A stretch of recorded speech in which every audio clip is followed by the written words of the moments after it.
Assalamualaikum warahmatullahi wabarakatuh.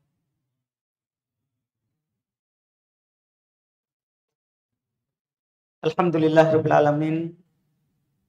Wassalatu wassalamu ala Rasulillah nabiyina Muhammadin wa ala alihi wa sahbihi wa man tabi'ahum bi ihsan ila yaumiddin. Amma ba'd. Kaum muslimin jamaah salat maghrib rahimani wa rahimakumullah. Alhamdulillah, kita lanjutkan kajian kitab Thalathatul Usul karya Syekh Muhammad Ibn Abdul Wahhab rahimahullahu ta'ala.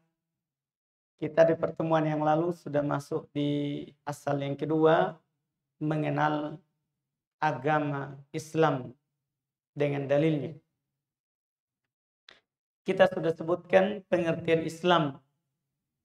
Dia adalah istislam lahu bitauhid, berserah diri kepada Allah dengan bertauhid, wal inqiyadu lahu bitta'ah, tunduk kepada Allah dengan melakukan ketaatan, wal bara'atu minasyirki wa ahli, berlepas diri dari yang namanya syirik serta pelakunya.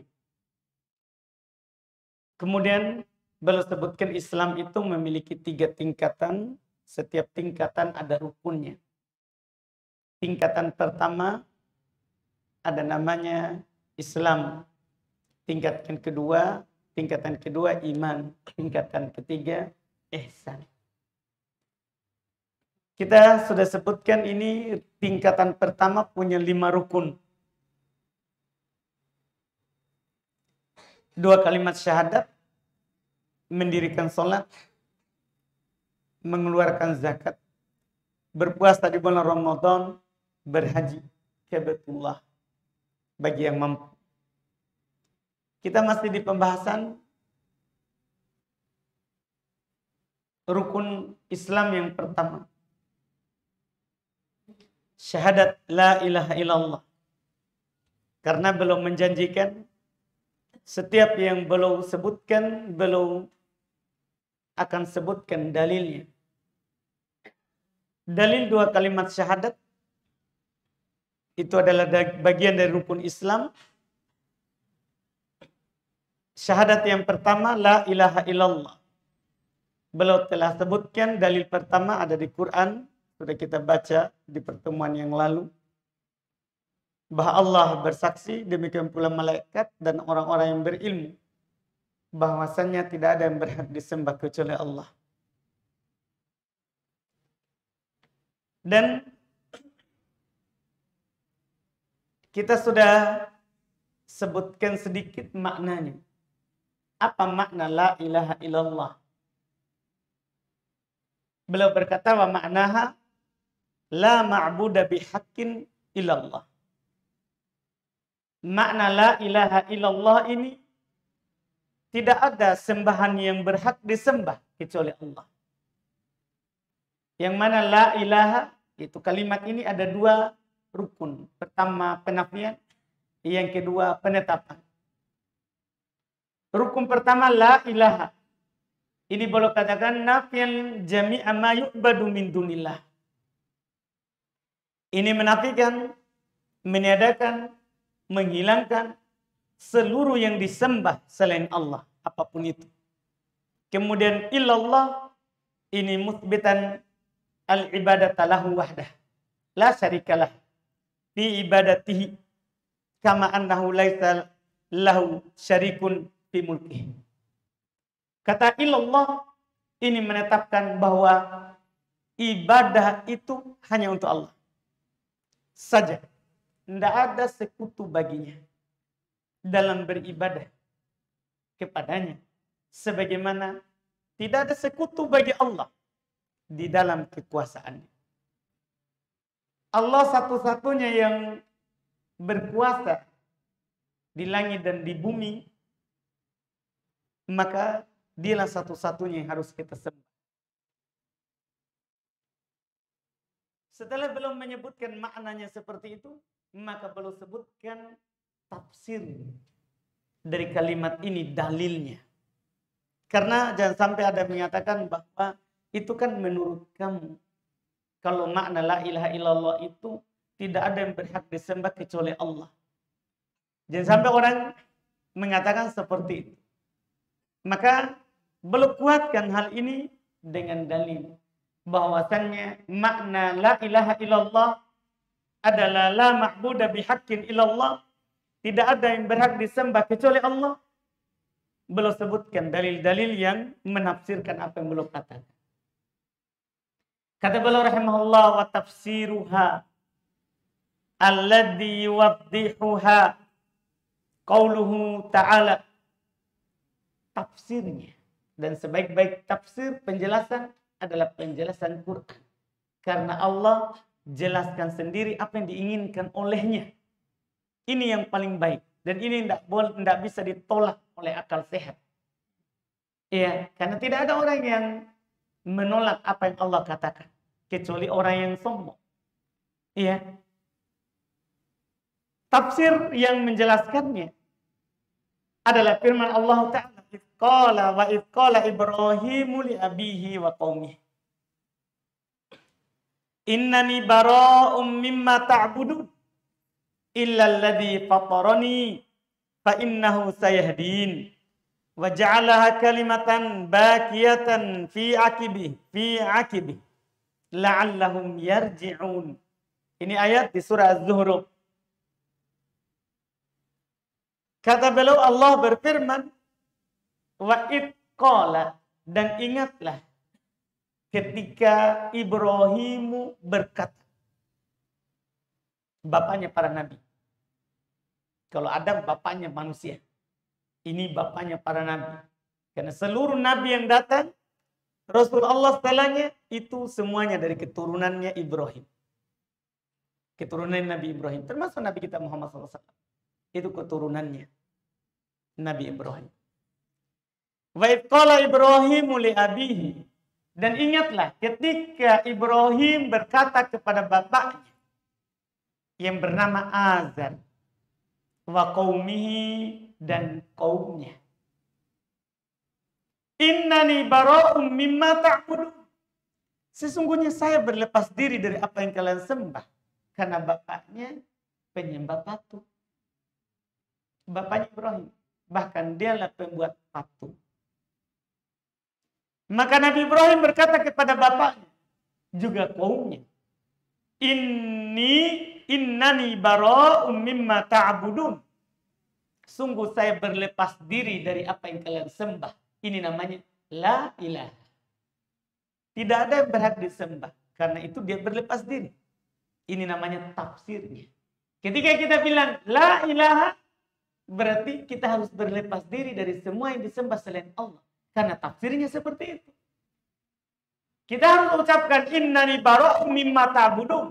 Saya berlepas diri dari apa yang kalian sembah. Itu yang dikatakan oleh Quran. Illalladzi fatarani. Kecuali yang menciptakan saya. Inilah makna illallah. Kecuali Allah. Kecuali Allah. Karena yang menciptakan kita Allah. Makanya kata Ibrahim, illalladzi fatarani, kecuali yang menciptakan saya, fa innahu sayahdin, karena sesungguhnya dia selalu memberi saya petunjuk. Wa ja'alaha kalimatan baqiyatan fi aqibi. Ibrahim menjadikan kalimat ini kalimat yang tetap di keturunannya setelahnya. Datang keturunannya, ini yang belum jadikan sebagai wasiat. Inilah yang didakwakan oleh Nabi Ismail. Inilah yang didakwakan oleh Nabi Ishak. Setelah Ishak ada Yakub. Setelah Yakub ada 12 orang anaknya. Semuanya mendakwakan ini. Sampai keturunannya. Ada Musa, ada Isa. Sebelumnya ada Zakaria. Semua keturunan setelahnya. Termasuk Nabi Muhammad SAW. Ini semua yang dia dakwakan. Berlepas diri dari yang namanya syirik. Dan hanya menetapkan penghambaan dan peribadatan kepada Allah yang menciptakan kita. La'allahum yarji'un. Nabi Ibrahim menjadikan ini kalimat yang tetap di keturunannya agar supaya mereka selalu kembali kepada Allah. Agar supaya mereka selalu kembali kepada Allah Subhanahu wa taala. Ini tafsir pertama. Terkait dengan makna la ilaha illallah. Tafsir kedua wa qauluhu ta'ala.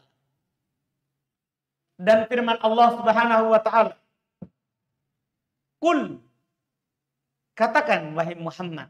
Kalau tadi itu Nabi Ibrahim. Iya. Jangan sampai ada yang mengatakan, oh itu kan Nabi Ibrahim. Iya. Kalau kita tidak seperti itu kalau orang Islam. Kan orang sekarang banyak yang melemparkan syubhat lewat kecintaan terhadap orang soleh. Mereka berkata, itu ada di buku-buku mereka. Kalian tidak mencela orang soleh, kalian tidak ikhlas. Karena kalau orang ikhlas itu pasti dia memuji orang soleh. Pasti dia akan membangunkan bangunan untuk kuburan orang soleh. Itu mereka bilang. Kalian tidak menghormati orang soleh. Jadi syaitan menampakkan bahwa ikhlas itu kalau menyembah orang soleh. Tidak ikhlas kalau orang tidak menyembah kubur.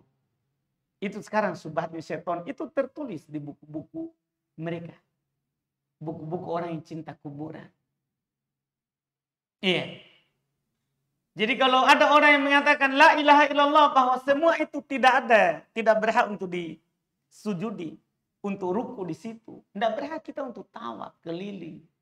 Tawaf keliling itu hanya di Ka'bah. Iya. Itu pun karena Allah, bukan karena Ka'bah. Karena Allah yang perintahkan. Selainnya tidak. Tapi kalau kita bilang begitu, ini tidak tahu karomahnya orang soleh. Iya. Tidak tahu kemuliaannya orang soleh. Iya. Ini ucapan. Ini adalah ucapan yang mereka ucapkan di ceramah-ceramahnya, di tulisannya, di khutbahnya.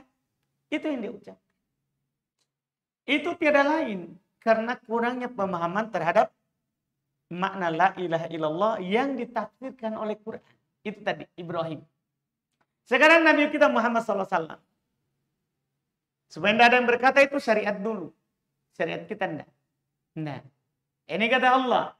Qul, katakan wahai Muhammad. Ya ahlal kitab. Wahai ahli kitab.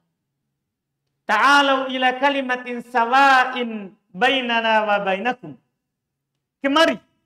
Sama-sama kita berpegang kepada satu kalimat yang akan menyamakan antara kami dan kalian.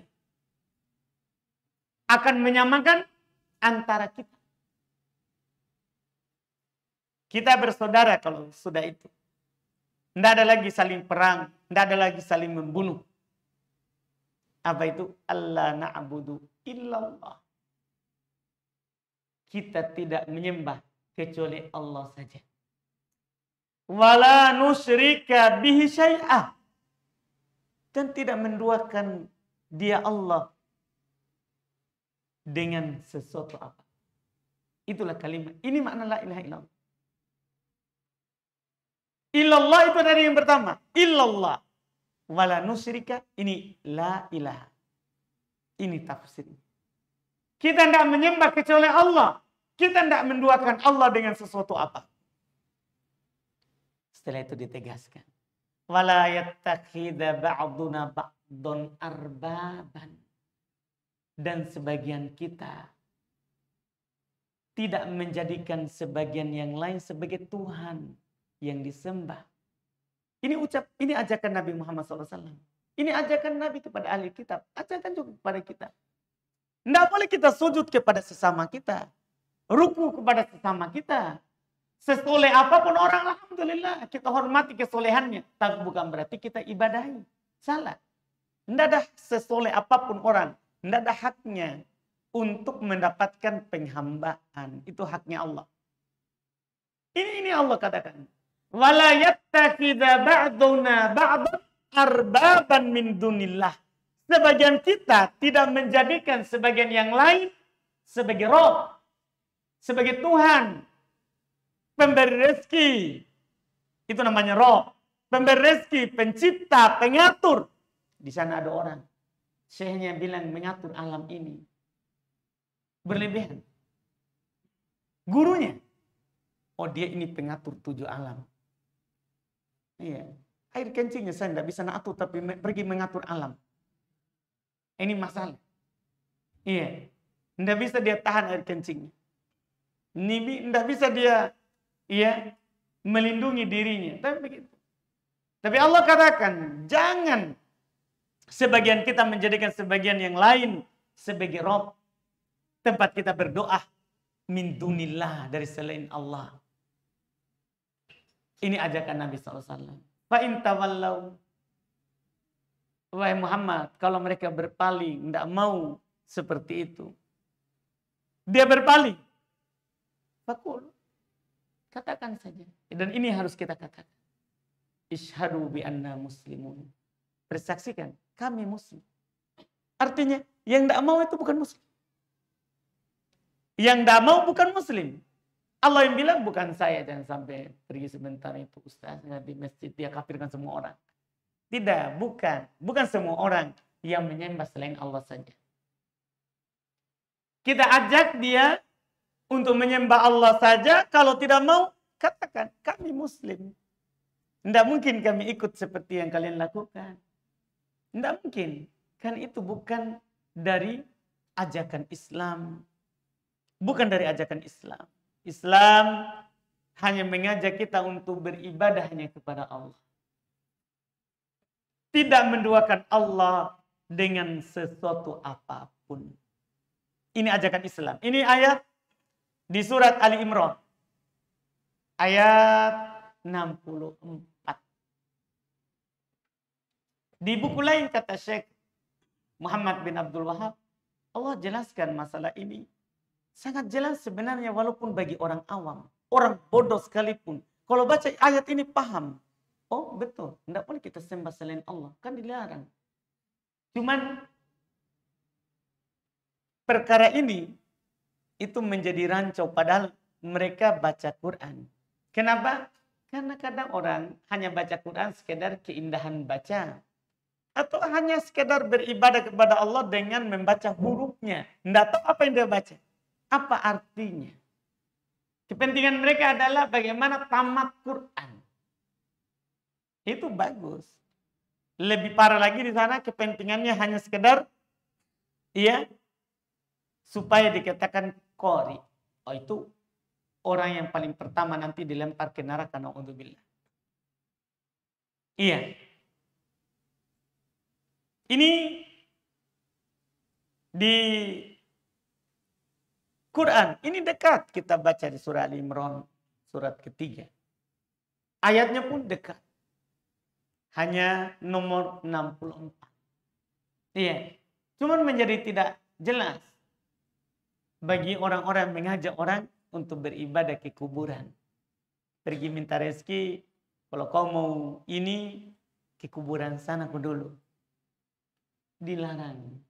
Minta langsung saja kepada Allah yang memberikan itu rezeki. Iya. Karena rezeki itu tidak keluar dari bumi. Rezeki itu ditentukan oleh yang di langit. Bukan di bumi. Bumi ini hanya sebab keluarnya. Yang memberikannya di langit. Iya. Allah bilang, Allah katakan seperti itu. Wa fis sama'i rizqukum. Rezeki kalian itu di langit. Iya. Tapi ada yang keluar dari bumi itu sebab juga yang turun dari langit. Lihat petani. Dia hanya tanam tanaman. Dia tanam 3, belum tentu hidup 3. Kadang yang tumbuh hanya 1. Kadang tidak ada yang tumbuh. Kenapa? Tergantung yang di langit. Rezeki itu di langit. Iya. Allah katakan seperti itu. Nah, sekarang ada orang pergi minta di orang yang di bumi. Kalau memang dia itu mampu melakukannya, hal itu mampu dilakukan oleh orang, boleh, tidak ada masalah. Kita pergi ke orang itu hidup, dia mampu. Tolong beri saya makan. Mubah, boleh. Tapi kita pergi ke orang mati, tidak mampu. Kita pergi bilang, kasih saya makan. Ini tidak boleh, ini syirik. Iya. Dia sudah beda alam dengan kita. Sudah beda alam dengan kita. Makanya Allah katakan, la yattakhidha ba'duna ba'dun arbaban min dunillah. Jangan sebagian kalian, tidak boleh sebagian kita menjadikan sebagian kita yang sama-sama dengan kita makhluk sebagai Rob selain Allah. Ini kata Allah. Bahkan di Ali Imran ayat sebelumnya sebenarnya lebih keras daripada ini ajakan Nabi SAW kepada orang Nasara. Ayat 61. Lebih keras daripada ini. Allah katakan kalau mereka berpaling, faqulu, katakan, ta'alau nad'u abna'ana wa abna'akum wa nisa'ana wa nisa'akum wa anfusana wa anfusakum thumma nabtahil fanaj'al la'natallahi 'alal kadhibin. Karena mereka juga mengaku bahwa kami juga benar. Maka katakan, Allah katakan kepada Nabi, katakan, kalau begitu mari kita ajak anak-anak kita, anak kami, anak kalian, istri kami, istri kalian, diri kita, diri kami dan diri kalian. Ayo, kemudian setelah itu kita mubahalah, saling melaknat. Dan kita jadikan laknat Allah atas pendusta. Sampai seperti itu. Kalau memang kalian berpaling, meyakini apa yang kalian katakan itu yang benar, menyembah, membangun kuburan di kuburan, membangun masjid di kuburan Nabi itu yang benar, mari kita saling mubahalah. Mari kita saling melaknat. Ini sampai seperti itu. Karena inilah yang benar. Kita mengajak orang hanya beribadah kepada Allah saja. Tidak mengajak orang untuk beribadah ke sesama makhluk ciptaan Allah. Makhluk ciptaan Allah. Ini yang disebut dengan tafsir la ilaha illallah. Iya. Adapun syaratnya, jadi rukunnya ada dua, penafian dan penetapan. Itu harus. Nggak sah Islam kita kalau nggak la ilaha, tidak ada yang berhak disembah. Kemudian kita tetapkan ilallah, kecuali Allah saja. Itu baru sah. Adapun hanya tidak ada sembahan saja. Iya. Tanpa menyatakan kecuali Allah. Artinya sembahan itu tidak ada sembahan kecuali ini semua ada. Kecuali yang ada. Itu salah. Adapun syaratnya, la ilaha illallah itu punya syarat. Tidak diterima kalau kita hanya ucapkan tanpa terpenuhi syarat. Oleh karena itu para ulama mengatakan la ilaha illallah itu adalah sebab, dia kunci untuk masuk surga. Tapi yang namanya kunci itu ada geriginya, itu dikunci.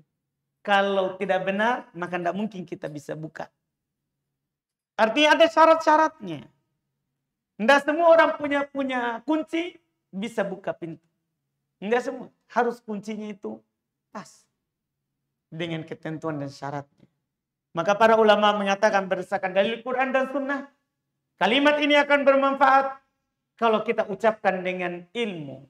Lawannya jahal, tidak punya ilmu. Kalau ada orang ucapkan la ilaha illallah, tidak tahu apa artinya, tidak berguna. Harus dia punya ilmu tentangnya. Tidak berguna kalau dia ucapkan dengan lisan tanpa dia tahu artinya. Dia tahu maknanya, dia tahu keharusannya. Yang kedua, al-yakin. Dia ucapkan harus yakin. Tidak boleh ada syak. Tidak boleh ada keraguan. Harus yakin. Ketika dia bilang, la ilaha illallah, harus mantap. Tidak ada yang berhak disembah kecuali Allah. Kalau ada ajakan untuk menyembah selain Allah, tidak ada begitu. Sembahan itu hanya Allah. Harus yakin. Tidak boleh ragu. Ini syarat kedua.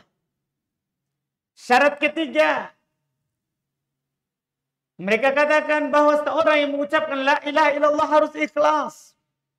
Jadi harus yakin. Dia harus tahu artinya. Kemudian dia yakin terhadap apa yang dia ucapkan. Yang ketiga, dia harus ikhlas terhadap apa yang dia katakan. Harus ikhlas terhadap apa yang dia katakan. Hanya mengharap pahala dari Allah. Yang ketiga, yang keempat, as-sidqu, harus jujur. Tidak boleh dia dusta. Dia orang munafik. Dia bilang la ilaha illallah tapi dia dusta. Dia sembunyikan kekafiran dalam hatinya. Akhirnya fidarkil asfali minan nar, berada di paling bawah neraka. Padahal dia ucapkan la ilaha illallah, tapi dusta. Jadi harus jujur. Harus jujur. Tidak boleh kita seperti munafik. Yang Allah katakan di Quran membongkar aib mereka. Idza ja'akal munafiquna qalu nashhadu innaka la rasulullah. Wallahu ya'lamu innaka la rasuluh. Wallahu yashhadu innal munafiqina lakadzibun. Jika datang kepada kamu orang munafik, mereka berkata, kami bersaksi kamu ini utusan Allah. Allah tahu bahwa kamu adalah utusan Allah. Dan Allah bersaksi bahwa munafik itu dusta. Karena dia hanya ngomong tanpa ada keyakinan. Tanpa ada kejujuran. Harus jujur. Syarat kelima, al-mahabbah. Harus cinta. Kita ucapkan la ilaha illallah, kita tahu artinya. Ya. Terus kita yakin kandungannya dan jujur dalam mengucapkannya. Kita juga ikhlas. Kita juga harus cinta. Orang yang mengucapkan la ilaha illallah harus cinta kepada Allah, benci kepada selain Allah. Harus itu. Karena kalau tidak, ya percuma ucapan la ilaha illallah. Karena kalau kita bilang la ilaha illallah tapi cinta sembahan selain Allah, batal ucapannya. Jadi harus cinta. Lawannya adalah benci kepada Allah. Syarat berikutnya harus wal inqiyadu. Harus tunduk terhadap yang kita ucapkan. Iya. Karena gimana caranya? Kita bilang la ilaha illallah, tidak ada yang berhak disembah kecuali Allah, tapi kita tidak menyembah Allah. Kita tidak beribadah kepada Allah. Ini juga tidak berguna. La ilaha illallahnya harus tunduk. Tidak boleh kita berpaling dan meninggalkan Allah Subhanahu wa ta'ala. Kemudian syarat ketujuh, ya, al-qabul. Harus kita menerima la ilaha illallah itu. Harus kita menerima. Lawannya ar-rad, penolakan. Penolakan. Tidak boleh kita menolak la ilaha illallah. Tidak boleh kita menolak kandungan dan maknanya. Tidak boleh kita menolak, ya, keharusannya. Tidak boleh. Kemudian syarat ke-8, dan ini yang terakhir. Dari syarat la ilaha illallah adalah al-kufran bima yu'bad min dunillah. Kita ingkar, kita kafir terhadap yang disembah selain Allah. Harus itu ada. Karena kalau kita ucapkan la ilaha illallah dengan ilmu, yakin, ikhlas kita, jujur, kita juga cinta, kita juga tunduk, kita juga terima. Tapi ada orang menyembah selain Allah, biasa-biasa saja kita. Tidak pernah kita ingkari. Walaupun dalam hati. Tidak harus kita cela. Karena kalau kita mencela sembahan selain Allah, akan mendatangkan orang itu akan mencela sembahan kita. Tidak boleh. Tapi minimal ada kebencian. Seperti tadi yang dikatakan oleh Nabi Ibrahim. Iya, innani bara'um mimma ta'bud. Sesungguhnya saya ini berlepas diri dari apa yang kalian sembah. Harus begitu. Harus seperti itu. Ini syarat la ilaha illallah. Kalau terpenuhi ini, maka la ilaha illallah kita akan berguna. Inilah dibilang man qala la ilaha illallah khalisan min qalbi dakhalal jannah. Siapa yang mengucapkan la ilaha illallah ikhlas dari dalam hatinya masuk surga. Inilah yang dibilang oleh Nabi SAW ketika ditanya oleh Abu Hurairah, ya Rasulullah, man as'adun nasi bisyafa'atika yaumal qiyamah. Wahai Rasulullah, siapakah orang yang paling berbahagia dengan syafaatmu pada hari kiamat? Kata Nabi, man qala la ilaha illallah khalisan min nafsi.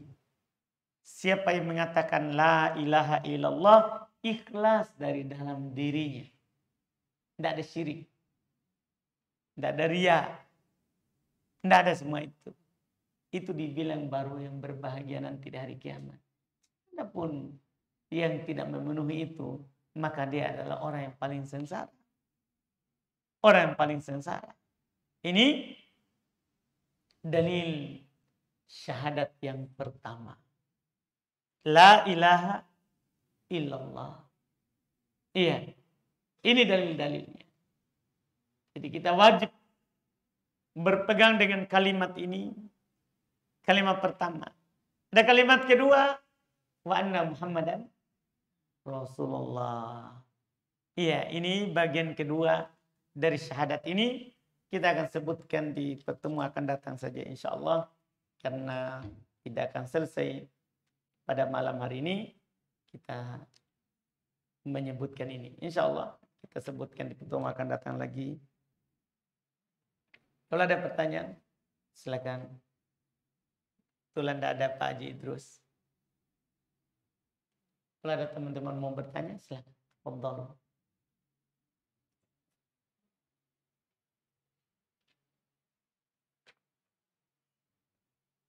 Kalau tidak ada, kita tutup ini.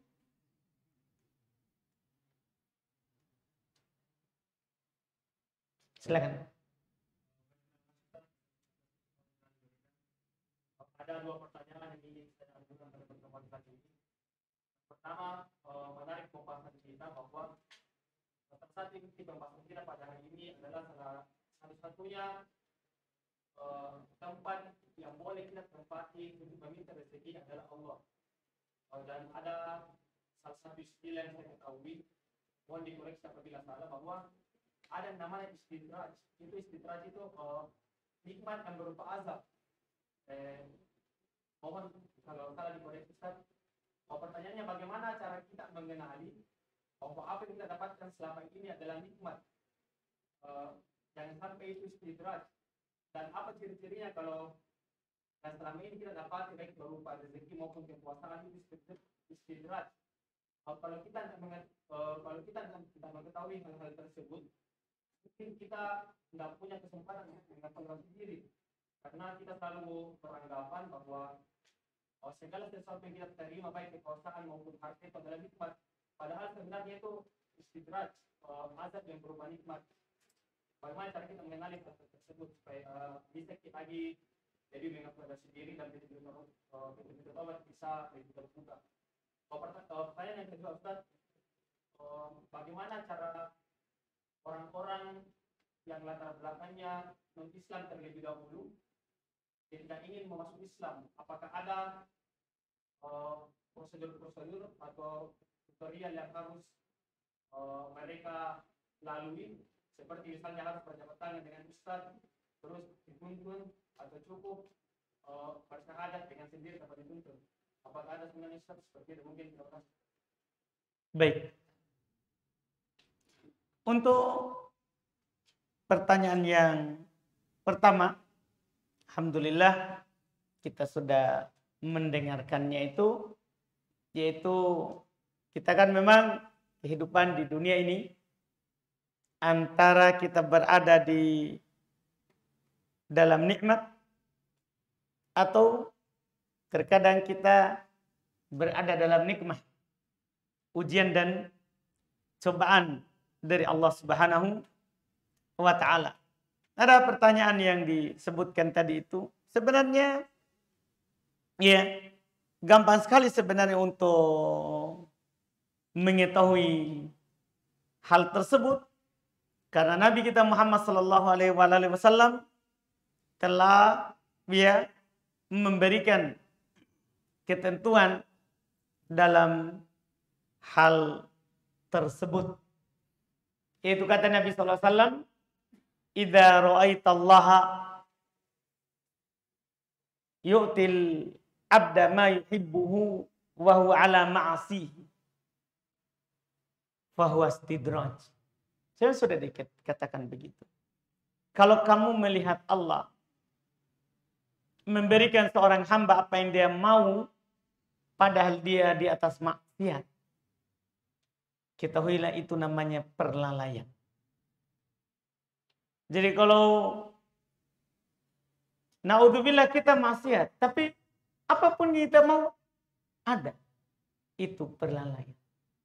Itu yang dibilang istidraj. Itu dikatakan apa? Istidraj. Nikmat tapi membawa musibah, sengsara. Karena kalau Allah Subhanahu wa taala mengambil kita setelah itu, maka kita tiba-tiba bangkrut dan merugi, tidak memiliki apa-apa. Tidak memiliki apa-apa. Artinya kalau kita orang yang berusaha untuk taat, berusaha untuk beribadah kepada Allah, walaupun jatuh dalam maksiat, kan tidak ada seorang pun yang bersih dari yang namanya dosa. Tidak ada. Tidak ada jaminan. Kecuali Nabi Muhammad SAW, Allah jamin dia, beliau tidak jatuh dalam kesalahan dan telah diampuni apa yang akan datang dan telah lewat. Adapun semua kita pasti jatuh dalam kesalahan. Tapi kalau dia jatuh dalam kesalahan, dia ikutkan kesalahan itu dengan kebaikan. Seperti dalam hadis Nabi sallallahu alaihi wasallam, "Ittaqillaha haitsu ma kunta wa atbi'i as-sayyi'atal hasanah tamhuha."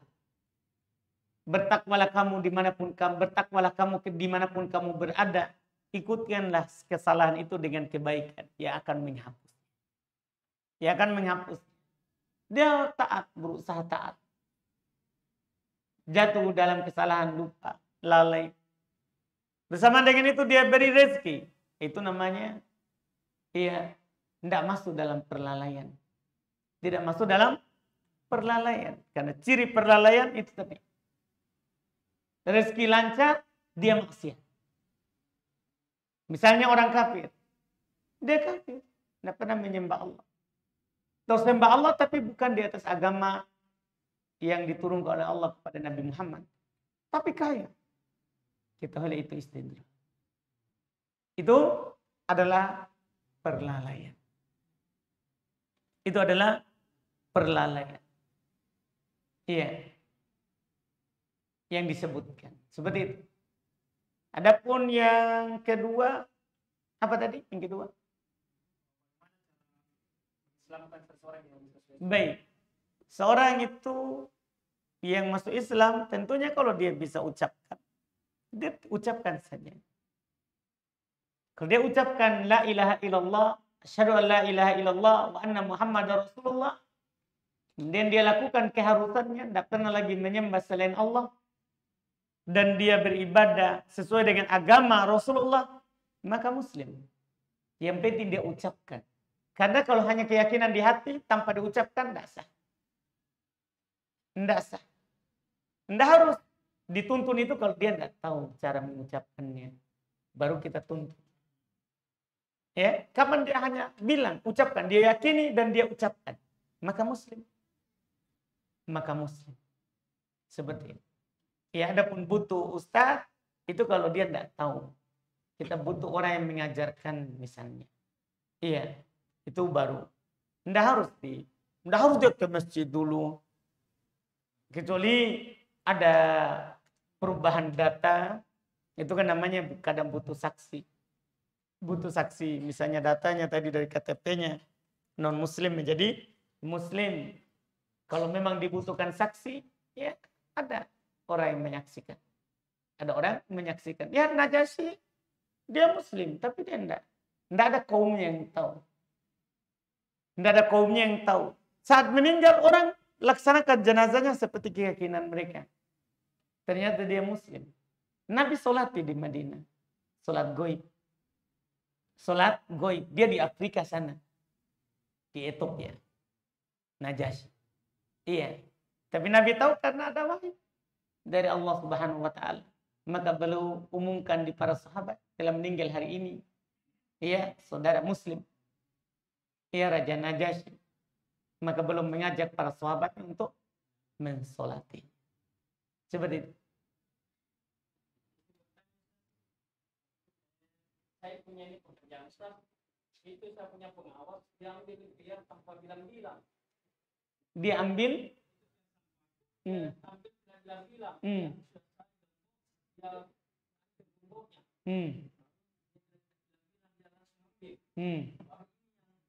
Orang muslim sholat. Apakah itu Baik. Kalau mencuri jelas nih Pak, mencuri. Iya, tapi kalau kita tanya apa ujian itu sama untuk kita, ya iya. Namanya orang hilang hartanya ya ujian itu Pak. Itu adalah ujian. Walanabluwannakum bisyai'im minal khawfi wal ju' wa naqsin minal amwal wal anfus. Kami akan menguji kalian dengan sedikit dari rasa takut, rasa lapar, kurang harta. Kurang tempat sampatan, ujian namanya. Alhamdulillah. Berarti malah lagi. Oh, saya kira dia gantikan tempat sampahnya. Oh, iya baik. Enggak apa. Sabar saja. Ada kerjaan yang lain. Enggak apa. Santai ke saya. Alhamdulillah. Jadi enggak ada kerjaan tadi.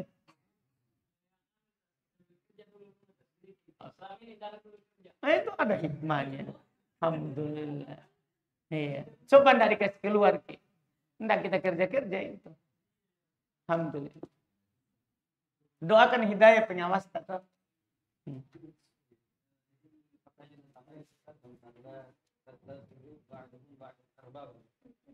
Mengambil sebagian mereka dari sebagian itu sebagai Tuhan. Kapan mereka itu dijadikan sebagai Tuhan? Padahal kan tidak ada manusia itu menganggap dirinya Tuhan. Tapi di sini Allah mengatakan mereka arbab sebagai roh-roh. Kita tidak tahu betul ini. Tidak tahu betul.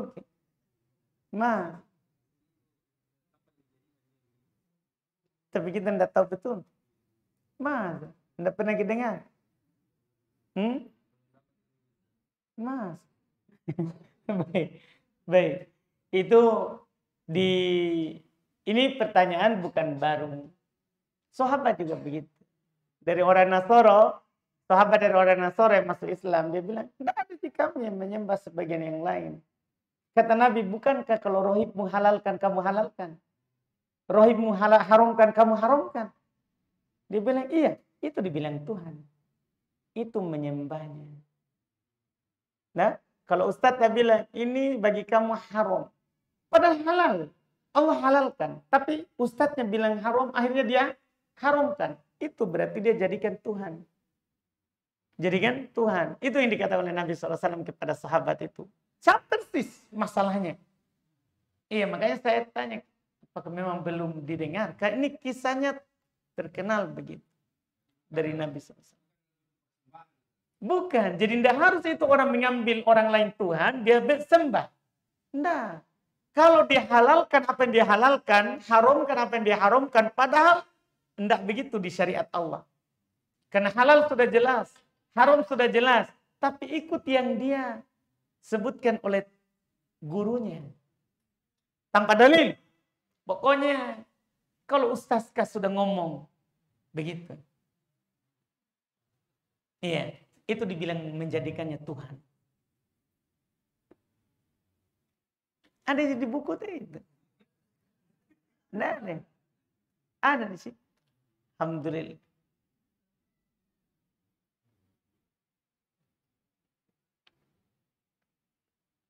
Baik. Masih ada?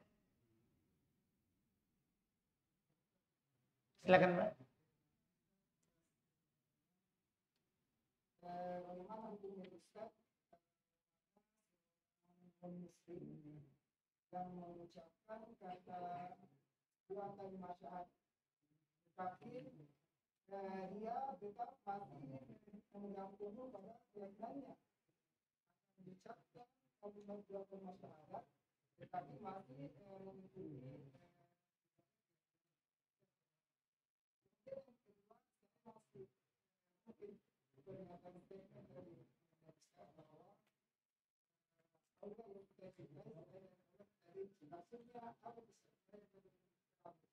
Baik.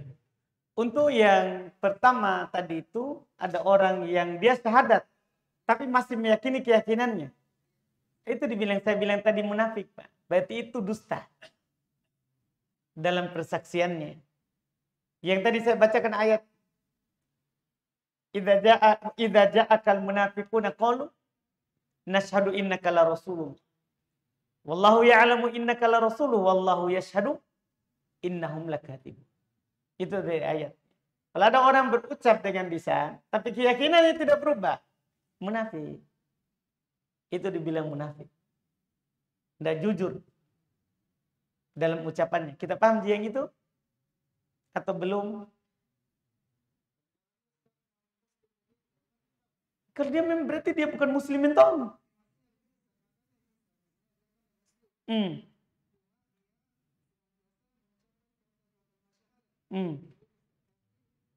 Bukan muslim kalau memang bukan muslim kalau begitu.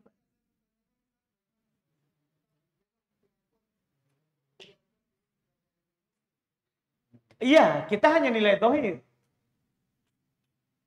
Kita hanya nilai apa? Zahirnya saja. Kalau ke hatinya tidak boleh kita gali. Makanya Nabi SAW tidak memerangi munafik di Madinah. Karena padahal baru tahu orangnya. Karena zahirnya saja Pak kita lihat. Kalau dia sudah bersyahadat, iya. Tapi tidak sah syahadatnya secara hukum syar'i. Tidak sah secara hukum syar'i. Karena dia tidak melakukan apa yang dia yakini. Kita paham tak? Kemudian yang saya bilang tadi bahwa seorang yang mengucapkan la ilaha illallah itu harus cinta kepada la ilaha illallah. Di antara bentuk cintanya itu banyak. Dia hanya menyembah Allah. Begitu maksudnya. Kalau ada orang bilang la ilaha illallah tapi dia malah cinta sembahan selain Allah, itu maksud saya cintanya pada selain Allah. Dia tidak benci yang disembah selain Allah, maka batal la ilaha illallah. Karena syaratnya harus cinta dan benci yang cinta kepada Allah, benci kepada selain Allah. Begitu. Masih ada? Alhamdulillah. Kita cukupkan, berarti sebentar tidak langsung komat. Kebiasa Pak Salim langsung komat. Kan barunya adzan dah. Mana Pak Salim? Tidak ada. Baik, Pak Salim dah. Pak Salim. Pak Syahril. Syahril, bukan Salim. Mantap. Alhamdulillah. Baik, kita cukupkan. Subhanakallahumma hamdik, asyhadu an la ilaha illa anta astaghfiruka wa atubu ilaik. Assalamualaikum warahmatullahi wabarakatuh.